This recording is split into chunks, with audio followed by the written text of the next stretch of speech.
यह कहानी है एक छोटे से गांव की, जहां समय जैसे रुक गया था। चारों तरफ हरे भरे खेत, कच्ची मिट्टी की पगडंडियां और दूर तक फैली नीम और पीपल की छांव। सुबह होती तो मुर्गे की बांग के साथ गांव जागता। चूल्हे की आंच जलती, मिट्टी की सोंधी महक हवा में घुल जाती। पर इस गांव में सब बराबर नहीं थे। एक तरफ थे ठाकुर जगन सिंह की विशाल हवेली, पक्की ईंट की दीवारें, ऊंचे दरवाजे और हमेशा भरे हुए अन्न के भंडार। दूसरी तरफ थीं टूटी फूटी झोंपड़ियां, जहां हर रोज की लड़ाई थी दो वक्त की रोटी के लिए। इसी गांव के एक कोने में रहता था रामू। उम्र थी 25 साल, पर चेहरे पर थकान 50 की लगती थी। पिता जल्दी चल बसे थे। विरासत में मिली थी बस थोड़ी सी सूखी जमीन और एक पुरानी टूटी कुदाल। हर साल वर्षा कम होती, फसल सूख जाती और कर्ज बढ़ता जाता। पर रामू की आंखों में एक चमक थी, वो चमक जो हार नहीं मानती, जो जानती है कि मिट्टी में ताकत है, बस उसे पहचानने वाला चाहिए। यह कहानी है उसी रामू की, उसके संघर्ष की, उसके सपनों की और उस दिन की जब पूरा गांव उसके पीछे चलने लगा। रामू की सुबह तब शुरू होती जब तारे अभी आसमान में थे। अंधेरे में ही वो अपनी टूटी कुदाल उठाता और अपने सूखे खेत की तरफ चल देता। पांव में पुरानी चप्पलें थीं, जिनका तला घिस चुका था। पर रामू को शिकायत नहीं थी। घर में गायत्री थी, उसकी पत्नी, उसकी ताकत। वो सुबह उठकर चूल्हे पर रोटी पकाती, पानी भरती और मुस्कुराती रहती, चाहे घर में कितनी भी तंगी हो। दोनों की शादी 2 साल पहले हुई थी, पर खुशहाली अभी तक दरवाजा नहीं खटखटाई थी। गांव के लोग रामू को देखकर हंसते, बच्चे पीछे से चिल्लाते, रामू घमंडी, पत्थर से पानी निकालेगा। बड़े बुजुर्ग सिर हिलाते और कहते, बेकार लड़का है, बाप की तरह ही मर मिटेगा। ठाकुर जगन सिंह सबसे ज्यादा जुल्म करता। रामू की जमीन उसके खेत से लगी हुई थी और ठाकुर हमेशा चाहता था कि रामू टूट जाए और अपनी जमीन सस्ते में बेच दे। जब भी रामू पानी के लिए कुएं पर जाता, ठाकुर के आदमी रोक देते। पर रामू था कि हार नहीं मानता था। हर रात वो उस पुरानी कुदाल को सीने से लगाकर सोता, जैसे वो उसकी सबसे कीमती दौलत हो। भोर का धुंधलका अभी छंटा भी नहीं था कि रामू अपनी फटी हुई चप्पलें पहनकर घर से बाहर निकल आया। हवा में गीली मिट्टी की सोंधी महक नहीं, बल्कि सूखे की एक कड़वाहट घुली हुई थी। रामू के दिल में एक अजीब सी बेचैनी थी। वह अपने सूखे पड़े खेत की ओर देख रहा था, जहां जमीन में गहरी दरारें पड़ चुकी थीं। गायत्री ने पीछे से आकर उसके कंधे पर हाथ रखा। वह जानती थी कि आज फिर रामू को गांव वालों के ताने सुनने पड़ेंगे। गायत्री ने धीमी आवाज में कहा, सुनिए, आज भी उसी सूखी जमीन पर जा रहे हो? थोड़ा आराम कर लेते। रामू ने एक हल्की मुस्कान के साथ जवाब दिया, आराम कैसा गायत्री? अगर मैं आज नहीं गया तो ये मिट्टी मुझे कभी माफ नहीं करेगी। गायत्री की आंखों में चिंता थी। उसने फिर टोका, पर गांव वाले, वे फिर हंसेंगे आप पर। रामू ने दृढ़ता से कहा, हंसने दो गायत्री, उनकी हंसी मेरी ताकत बनेगी एक दिन। तुम बस चाय तैयार रखना, मैं थोड़ा काम निपटा कर आता हूं। गायत्री ने भारी मन से बताया कि घर में आटा भी खत्म होने को है। रामू ने उसे सांत्वना दी, भगवान पर भरोसा रखो, वो रास्ता जरूर दिखाएगा। रामू ने अपनी पुरानी कुदाल उठाई और भारी मन से, लेकिन मजबूत इरादों के साथ खेत की ओर बढ़ गया। उसे पता था कि रास्ता कठिन है, पर नामुमकिन नहीं।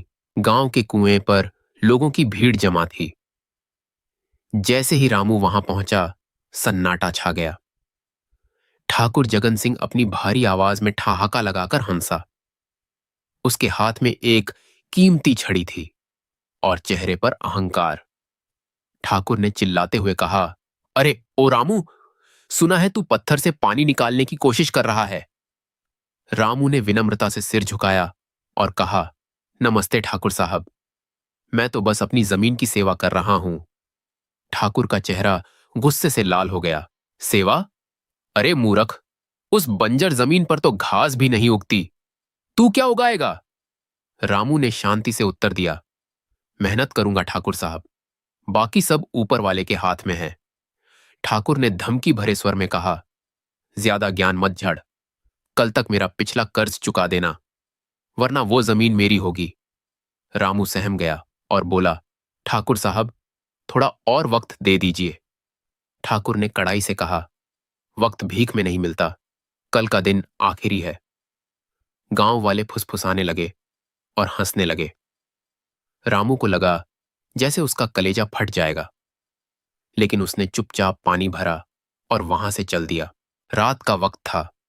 झोपड़ी में एक छोटा सा दिया टिमटिमा रहा था। दीवारें मिट्टी की थीं और छत से घास की खुशबू आ रही थी। गायत्री ने रामू के सामने एक थाली रखी जिसमें सिर्फ एक सूखी रोटी और थोड़ा सा नमक था। रामू ने थाली की ओर देखा और फिर गायत्री की आंखों में। उसने देखा कि गायत्री की आंखों में आंसू थे, पर वह उन्हें छिपा रही थी। रामू ने धीमी आवाज में पूछा, तुमने कुछ खाया गायत्री? गायत्री ने नजरें चुराते हुए कहा, हां, मैंने पहले ही खा लिया था। रामू ने दुखी मन से कहा, झूठ मत बोलो, मैं जानता हूं घर में कितना अनाज बचा था। गायत्री अब खुद को रोक नहीं पाई और फूट फूट कर रोते हुए बोली, कब तक चलेगा ये सब? ठाकुर साहब जमीन छीन लेंगे तो हम कहां जाएंगे?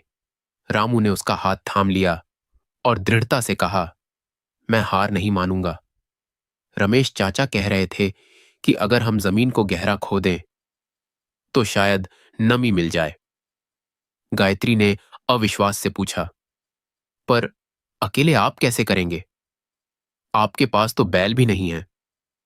रामू ने अपनी बाहें दिखाईं और बोला, मेरे हाथ ही मेरे बैल हैं गायत्री, तुम बस मेरा साथ मत छोड़ना। उस अंधेरी रात में वह टूटी हुई झोपड़ी उनके संकल्प की गवाह बनी। अगली सुबह सूरज की पहली किरण के साथ रामू गांव के सबसे बुजुर्ग आदमी रमेश चाचा के पास पहुंचा। रमेश चाचा बरगद के विशाल पेड़ के नीचे बैठे अपनी हुक्का गुड़गुड़ा रहे थे। उनकी आंखों में सालों का अनुभव और चेहरे पर झुर्रियां थीं। रामू ने उनके पैर छुए। रमेश चाचा ने मुस्कुराते हुए कहा, आओ रामू बेटा, आज बड़े सवेरे आ गए। रामू ने अपनी व्यथा सुनाई। चाचा, ठाकुर जमीन छीनना चाहता है, मुझे समझ नहीं आ रहा मैं क्या करूं। रमेश चाचा ने ज्ञान की बात कही, बेटा, ये जमीन बंजर नहीं है, बस इसे प्यार और सही तकनीक की जरूरत है। रामू ने अपनी बेबसी जताई, पर चाचा, मेरे पास ना खादी है याद है, ना अच्छे बीज। रमेश चाचा ने एक पुराना रहस्य बताया। तूने सुना है कभी? पुराने लोग कहते थे कि इस इलाके के नीचे एक प्राचीन सोता बहता है। अगर तू सही जगह खुदाई करे तो तुझे पानी मिल सकता है। रामू की आंखें चमक उठीं। पर खुदाई कहां करूं? चाचा ने दिशा दिखाई, अपने खेत के उत्तर दिशा वाले कोने में। वहां की मिट्टी थोड़ी ठंडी रहती है। रामू ने संशय में पूछा, अगर पानी नहीं मिला तो? चाचा ने हौसला बढ़ाया, कोशिश करने वालों की कभी हार नहीं होती रामू, तू बस खुदाई शुरू कर। रामू को अपनी मंजिल का रास्ता मिल गया था। रामू ने अपने खेत के उत्तर कोने में खुदाई शुरू कर दी। चिलचिलाती धूप थी और दोपहर के 2 बज रहे थे। उसके शरीर से पसीना ऐसे बह रहा था जैसे बारिश हो रही हो। उसके फटे हुए कुर्ते के पीछे पसीने के दाग गहरे हो गए थे। तभी गांव के कुछ लड़के, सुमित और सोहन, वहां से गुजरे और उसे देखकर हंसने लगे। सुमित ने उपहास करते हुए कहा, देख भाई, रामू अब कुआं खोद रहा है। शायद इसे खजाना मिलने वाला है। रामू ने उनकी बात अनसुनी कर दी और अपनी कुदाल चलाता रहा। सोहन ने जोड़ा, अरे पागल हो गया है ये, यहां पानी नहीं, सिर्फ पत्थर निकलेंगे। रामू रुका, हांफते हुए बोला, भाइयों, अपना काम करो, मुझे मेरा काम करने दो। सुमित ने फिर ताना मारा, तू बेकार में अपनी जान दे देगा रामू। छोड़ ये सब और ठाकुर की गुलामी कर ले। रामू की आंखों में बिजली सी कौंधी। गुलामी करने से अच्छा है अपनी मिट्टी में मर जाना। सोहन ने अपना सिर पीटा और बोला, चल भाई, इसके सिर पर धूप चढ़ गई है। वे दोनों हंसते हुए चले गए। रामू के हाथों में छाले पड़ चुके थे, लेकिन उसकी हिम्मत अभी भी अटूट थी। उसने एक गहरी सांस ली और फिर से मिट्टी खोदना शुरू कर दिया। 3 दिन बीत गए। रामू ने करीब 10 फीट गड्ढा खोद लिया था, लेकिन पानी का नामो निशान नहीं था। गांव वाले अब उसे खुलकर पागल रामू कहने लगे थे। शाम को जब वह घर लौटा तो उसके पैरों में चलने की भी शक्ति नहीं थी। वह झोपड़ी के बाहर ही ढह गया। गायत्री ने उसे सहारा देकर बिठाया और उसके छालों से भरे हाथों पर हल्दी लगाने लगी। गायत्री सिसकते हुए बोली, बस कीजिए अब, आपकी ये हालत मुझसे देखी नहीं जाती। क्या फायदा इस मेहनत का। रामू ने दर्द में भी मुस्कुराते हुए कहा, घबराओ मत गायत्री, बस थोड़ा और, मंजिल करीब है। गायत्री ने रोते हुए कहा, कितना और? लोग कह रहे हैं आप पागल हो गए हैं। ठाकुर कल सुबह अपने आदमी भेजेगा जमीन पर कब्जा करने। रामू ने दृढ़ता से कहा, अगर मैं सफल हुआ तो यही लोग मुझे सलाम करेंगे, और ठाकुर, उसे मेरी जमीन पर कदम रखने से पहले मेरी लाश से गुजरना होगा। गायत्री ने उसकी आंखों में जो संकल्प देखा वह अतुलनीय था। वह जानती थी कि अब रामू को रोकना नामुमकिन है। उसने चुपचाप उसके हाथों पर पट्टी बांधी और मन ही मन भगवान से प्रार्थना करने लगी। चौथे दिन की सुबह सूरज अभी क्षितिज के नीचे ही था जब रामू खेत पहुंच गया। उसकी देह थक चुकी थी, पर मन में एक अजीब सी ऊर्जा थी। उसने आखिरी बार भगवान का नाम लिया और पूरी ताकत से कुदाल जमीन में मारी। अचानक उसे कुछ गीला महसूस हुआ। उसने तेजी से अपने हाथों से मिट्टी हटाई। जैसे ही कुदाल एक बड़े पत्थर से टकराई, पानी की एक ठंडी और साफ धार ऊपर की ओर फूट पड़ी। रामू की आंखों में खुशी के आंसू आ गए। वह पागलों की तरह चिल्लाने लगा, पानी, पानी मिल गया, गायत्री, देखो पानी। गायत्री, जो थोड़ी दूर खड़ी दुआ मांग रही थी, दौड़कर आई। उसकी आंखों में अचरज था। भगवान, ये तो सच में चमत्कार है। रामू ने खुद को उस पानी से सराबोर कर लिया और बोला, ये चमत्कार नहीं गायत्री, ये मेरी मिट्टी का जवाब है उन लोगों को जो मुझ पर हंसते थे। तभी रमेश चाचा भी लाठी टेकते हुए वहां पहुंचे। उन्होंने मुस्कुराते हुए कहा, मैंने कहा था ना रामू, ये धरती मां कभी अपने बेटे को निराश नहीं करती। रामू ने उनके पैर छुए। गांव के लोग भी धीरे धीरे वहां जमा होने लगे। उनकी आंखों में अब उपहास नहीं, बल्कि गहरी हैरानी और सम्मान था। पानी मिलने की खबर पूरे गांव में आग की तरह फैल गई। हर कोई रामू की किस्मत की बात कर रहा था। लेकिन जब यह खबर ठाकुर जगन सिंह के कानों तक पहुंची तो वह गुस्से से लाल हो गया। उसने अपने लठैतों को तुरंत दरबार में बुलाया। ठाकुर ने चिल्लाकर कहा, उस भिखारी को पानी कैसे मिल गया? मेरी जमीन के नीचे का पानी वो कैसे इस्तेमाल कर सकता है? एक लठैत ने डरते हुए कहा, हुजूर, वो उसकी अपनी जमीन है, कानूनन हम। ठाकुर ने उसकी बात काट दी, चुप रह, जमीन उसकी है, पर पानी तो कुदरत का है और कुदरत पर मेरा हक है। जाओ और आज रात उस कुएं को मिट्टी से भर दो। लठैत ने पूछा, पर गांव वाले क्या कहेंगे? ठाकुर ने अहंकार से जवाब दिया, गांव वाले मेरे खिलाफ जाने की हिम्मत नहीं करेंगे। जाओ और काम खत्म करो। उधर रामू अपने खेत में खुशी खुशी बीज बो रहा था, इस बात से अनजान कि ठाकुर की काली परछाई फिर से उस पर मंडरा रही है। रमेश चाचा ने उसे चेतावनी दी थी कि सावधानी ही बचाव है, पर रामू अपनी सफलता के नशे में थोड़ा निश्चिंत हो गया था। आधी रात का वक्त था। रामू अपनी कुदाल लेकर खेत के किनारे एक बड़े पेड़ के नीचे बैठा पहरा दे रहा था। सन्नाटा इतना गहरा था कि पत्तों की सरसराहट भी किसी धमाके जैसी सुनाई दे रही थी। तभी उसे कदमों की आहट सुनाई दी। उसने देखा कि 3-4 लोग अंधेरे में दबे पांव कुएं की ओर बढ़ रहे थे। रामू समझ गया कि ये ठाकुर के आदमी हैं। उसने गरज कर कहा, कौन है वहां? रुक जाओ। लठैत चौंक गए, पर उनके नेता ने कहा, अरे, ये तो जाग रहा है, साले को ठीक करो। वे रामू की ओर झपटे। रामू ने अपनी कुदाल हवा में घुमाई और चिल्लाया, खबरदार, जो आगे बढ़े, ये कुआं मेरी मेहनत का फल है, इसे छूने की कोशिश भी मत करना।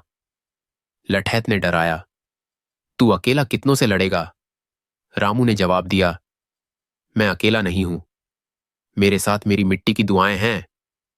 तभी अचानक गांव के कुछ और लोग, जो रामू के साहस से प्रभावित थे, मशालें लेकर वहां पहुंच गए। ग्रामीण चिल्लाने लगे, छोड़ दो इसे, रामू सही कह रहा है। लठैत डर कर भाग खड़े हुए।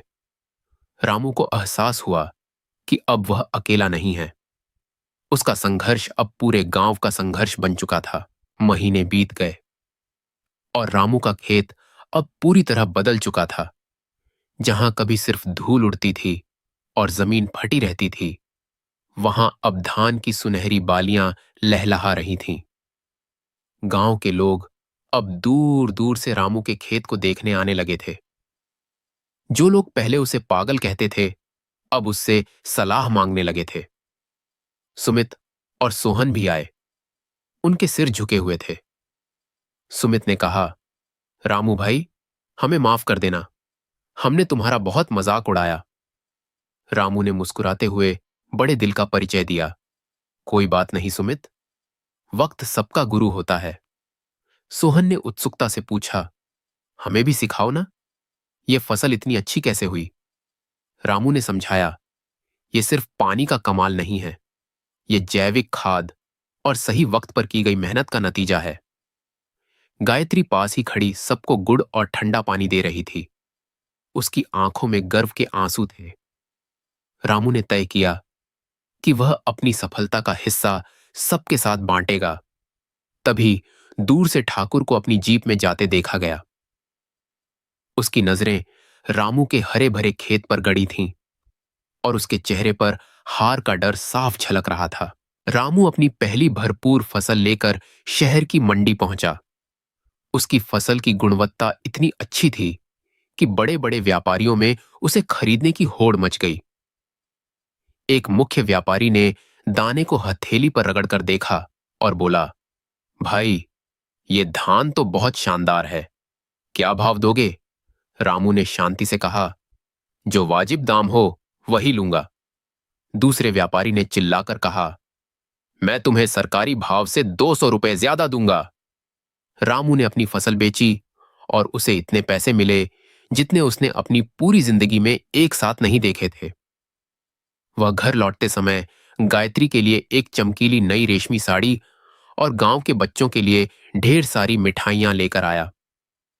जब वह गांव पहुंचा तो सब उसे देखने के लिए जमा हो गए। रामू ने घर पहुंचकर उत्साह से कहा, गायत्री, देखो, आज हमारी मेहनत रंग लाई। गायत्री ने साड़ी देखकर संकोच से कहा, यह सब क्या जरूरत थी? रामू ने प्यार से जवाब दिया, यह तुम्हारे सब्र का इनाम है गायत्री। गांव वालों ने रामू का स्वागत एक नायक की तरह किया, जबकि ठाकुर ये सब अपने महल की खिड़की से जलते हुए देख रहा था। अब रामू सिर्फ एक साधारण किसान नहीं रह गया था, बल्कि पूरे गांव का मार्गदर्शक और सलाहकार बन गया था।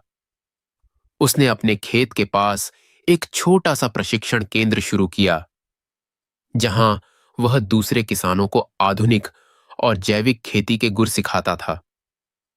रामू किसानों को समझाता, देखो भाइयों, मिट्टी को जहर यानी केमिकल मत दो, उसे प्यार और खाद दोगे तो वो सोना उगल कर देगी।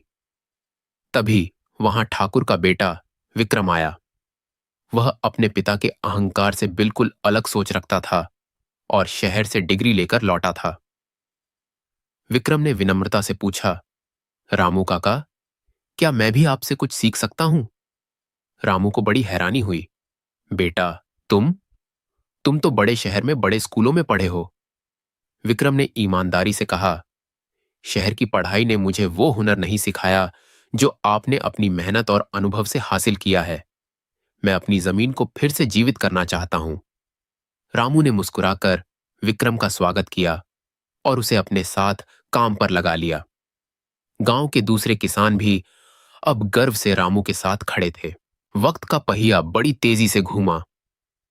ठाकुर जगन सिंह के गलत फैसलों, अहंकार और जुए की लत ने उसे बर्बादी की कगार पर ला खड़ा कर दिया। उसकी आलीशान हवेली नीलाम होने वाली थी और उसके पास अपने वफादार कर्मचारियों को देने के लिए एक पाई भी नहीं बची थी। वह अकेला अपनी हवेली के वीरान बरामदे में बैठा अपनी किस्मत को कोस रहा था। उसने स्वयं से कहा, कैसे दिन आ गए, आज कोई मेरा हाल पूछने वाला भी नहीं बचा। तभी रामू वहां पहुंचा। उसके हाथ में कुछ कानूनी कागजात थे। ठाकुर ने उसे देखते ही चिढ़कर कहा, तू यहां क्या करने आया है? मेरी बर्बादी का तमाशा देखने? रामू ने बड़ी शांति से जवाब दिया, नहीं ठाकुर साहब, मैं यहां आपकी मदद करने आया हूं। ठाकुर सन्न रह गया। मदद? तू, जिसने मेरा अपमान किया? रामू ने उसे सुधारते हुए कहा, अपमान आपने खुद का किया था ठाकुर साहब। ये वो कागजात हैं जिनसे आपकी हवेली बच सकती है। मैंने आपका सारा कर्ज मंडी की कमाई से चुका दिया है। ठाकुर की आंखों में शर्मिंदगी के आंसू आ गए। रामू ने अंत में कहा, इंसान बड़ा पैसे से नहीं, कर्मों से होता है। आपकी जमीन अब आपकी ही रहेगी, बस उस पर अब हम सब मिलकर काम करेंगे। ठाकुर ने अपना सिर झुका लिया। गांव में अब चारों ओर खुशहाली की लहर थी। रामू के अथक प्रयासों और मार्गदर्शन से गांव में एक आधुनिक स्कूल और एक छोटा सा अस्पताल खुल गया था। अब गांव का हर बच्चा स्कूल जा रहा था और किसी को इलाज के लिए शहर नहीं भागना पड़ता था। रामू और गायत्री अपने खेत के बीच बने एक नए और सुंदर पक्के घर के बाहर बैठे थे। सूरज डूब रहा था और आसमान सिंदूरी और सुनहरे रंगों से भर गया था। गायत्री ने मुस्कुराते हुए कहा, सोचा नहीं था कि हम कभी यहां तक पहुंचेंगे। सब एक सपने जैसा लगता है। रामू ने उसकी आंखों में झांकते हुए कहा, यह तो बस शुरुआत है गायत्री। अभी तो हमें पूरे जिले के किसानों की किस्मत बदलनी है। तभी रमेश चाचा वहां आए और रामू के कंधे पर बड़े गर्व से हाथ रखा। उन्होंने भावुक होकर कहा, रामू, आज तूने साबित कर दिया कि एक इंसान की दृढ़ इच्छा शक्ति और सच्चाई पूरे समाज की दिशा बदल सकती है। रामू ने मुस्कुराकर आकाश की ओर देखा। उसकी आंखों में वही चमक थी जो उस दिन थी जब उसने पहली बार बंजर जमीन पर कुदाल उठाई थी। बस अब उसमें जीत का संतोष भी शामिल था। गांव में फसल कटाई का दिन किसी बड़े त्योहार से कम नहीं था। रामू ने इस बार सामूहिक कटाई का आयोजन किया था ताकि सब एक दूसरे की मदद कर सकें। खेतों में ढोल नगाड़े बज रहे थे और हवा में लोकगीतों की गूंज थी। रामू खुद दरांती लेकर खेत में उतरा था। एक बुजुर्ग किसान आंखों में खुशी के आंसू लेकर उसके पास आया और बोला, रामू बेटा, आज मेरी भी फसल कट रही है, वरना पिछले साल तो हम दाने दाने को मोहताज थे। रामू ने विनम्रता से कहा, काका, ये आपकी भी मेहनत है। आपने नई तकनीक को अपनाया। गायत्री महिलाओं के साथ मिलकर गीत गा रही थी और सबको मिठाइयां बांट रही थी। तभी वहां ठाकुर जगन सिंह भी पहुंचे, लेकिन इस बार उनके चेहरे पर अहंकार नहीं बल्कि पश्चाताप था। उन्होंने धीरे से पूछा, रामू, क्या मैं भी इस उत्सव में शामिल हो सकता हूं? रामू ने पूरे सम्मान के साथ कहा। बिल्कुल ठाकुर साहब, ये गांव हम सबका है। ठाकुर ने पहली बार किसी गरीब किसान के साथ जमीन पर बैठकर भोजन किया। यह गांव की एकता और रामू की जीत की एक नई और अमर तस्वीर थी। गांव के नए स्कूल की इमारत के सामने रामू बच्चों के एक समूह को संबोधित कर रहा था। उसके बगल में विक्रम खड़ा था, जो अब शहर की नौकरी छोड़ स्कूल में बच्चों को गणित और विज्ञान पढ़ाता था। रामू ने बच्चों से कहा, बच्चों, हमेशा याद रखना, कलम की ताकत हल की ताकत से कम नहीं है।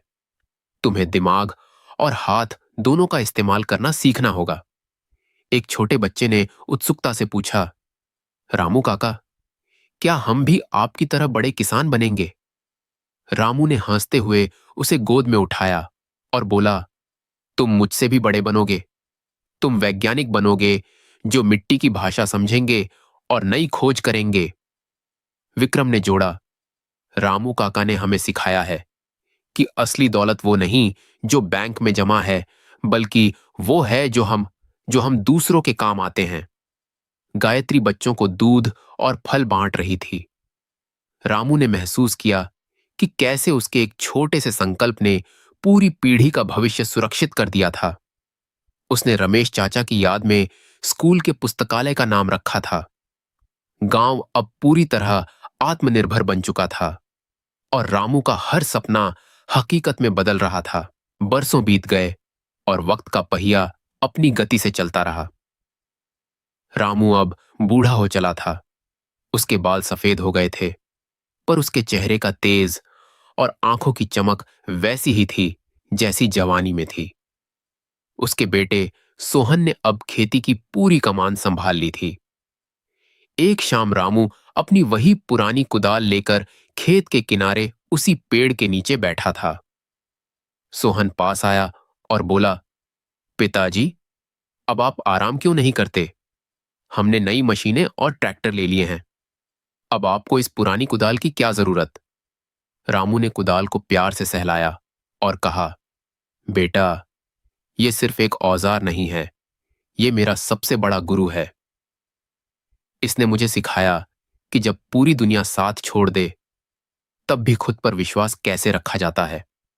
सोहन ने सम्मान से कहा, मैं जानता हूं पिताजी, पूरा गांव आज भी आपकी कहानी सुनाता है। रामू ने गंभीर होकर कहा, कहानी मेरी नहीं, मेरे संघर्ष की सुनाना, ताकि जब कोई और किसान जिंदगी से हारने लगे तो उसे याद आए कि मेहनत से पत्थर के नीचे भी पानी मिल सकता है। गायत्री ने आकर रामू को शॉल ओढ़ाया और घर चलने को कहा। रामू ने आखिरी बार अपने लहलहाते खेतों को देखा और एक गहरी, संतुष्ट मुस्कान के साथ घर की ओर चल दिया। उसकी विरासत अब सुरक्षित हाथों में थी।